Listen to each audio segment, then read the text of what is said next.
guushu waa wax cayiman, waa wax qof kasta yaqaan, waa wax ciddii ku sifowda ay dadka kaga tillaabsan tahay astaamo gaar ah, loona xiisoodo raacidda dariiqa ay mareen. Iyadoo arrinkani jiro, haddana ma jirto waddo qudha oo guusha kugu hagtaa. Waxaa laga yaabaa halka uu mid inaga mid ah maray, ka ku xigana inuu ku guuldaraysto. Guushu ma aha xoolo badan, ma aha shaqo badan, mana aha mansab sare, balse guushu waa xasillooni nafeed iyo deganaansho niyadeed. Guushu waa wax kasta waa wax qof kasta u sahla inuu si niyad sami ah ugu dhex noolaado bulshadiisa. Si kastaba ha ahaatee, marka aynu nahay bulsho Muslim ah, astaamaha wanaagsan iyo samaynta camalada wanaagsan ee qofku ka helay xasillooni nafeed ayaan ku tilmaami karnaa waddada ku hagaysa guushiisa. 10 fure ee guusha lagu gaadho ayaan kula wadaagayaa.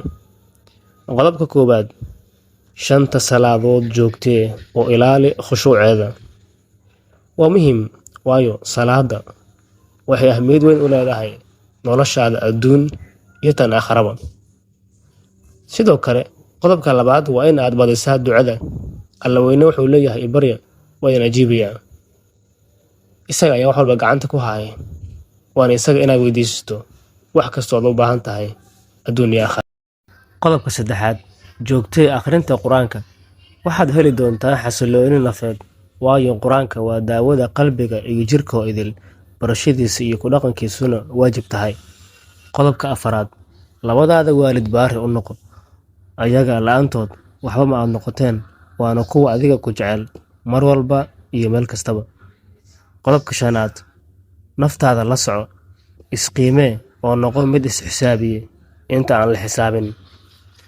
Qodobka lixaad wuxuu ku leeyahay iimaankaaga kordhi, cusboonaysii, ka fogow waxyaabaha dhaawacaya iimaankaaga.